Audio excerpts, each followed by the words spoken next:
গীতাপাঠ অপেক্ষা ফুটবল খেলিলে তোমরা স্বর্গের আরো নিকটবর্তী হইবে। এক শতাব্দীরও বেশি আগে যুব সমাজকে জাগিয়ে তুলতে এই বার্তায় দিয়েছিলেন স্বামী বিবেকানন্দ।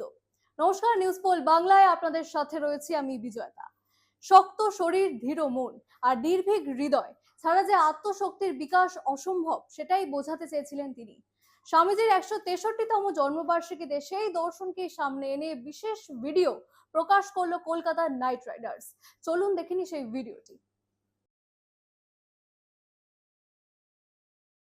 উত্তর কলকাতার সিমলার সেই ঐতিহাসিক বাড়ি যেখানে জন্ম স্বামীজির, সেই বাড়ির দীর্ঘ আইনি লড়াই থেকে রামকৃষ্ণ মিশনের গল্প তুলে ধরা হয়েছে ভিডিওতে। 1897 সালে ভারতীয় জীবনে বেদান্তের প্রয়োগ শীর্ষক বক্তৃতায় স্বামী বিবেকানন্দ ধর্মকে নয়, দুর্বলতাকেই ভারতের সব থেকে বড় শত্রু বলে চিহ্নিত করেছিলেন।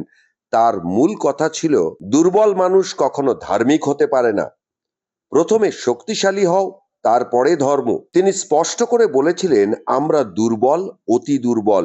এই শারীরিক দুর্বলতাই আমাদের অন্তত 1/3 দুঃখের কারণ। অর্থাৎ ভারতের মানুষের দুঃখের বড় অংশই আসে শরীর দুর্বল, সাহস, আত্মবিশ্বাস ও সংগ্রাম করার শক্তি নেই বলে। এই অবস্থায় শুধু গীতা পড়লে কিছু বদলাবে না। আগে দরকার শক্ত শরীর, দৃঢ় মন ও লড়াকু মানসিকতা। স্বামীজির জীবন দর্শন শুধু ধর্মীয় ভাবনাতেই সীমাবদ্ধ নয়, তার শক্তি, সাহস ও আত্মবিশ্বাসের পাঠ। তার জন্মদিনে জাতীয় যুব দিবসের তাৎপর্যও তাই আরো গভীর।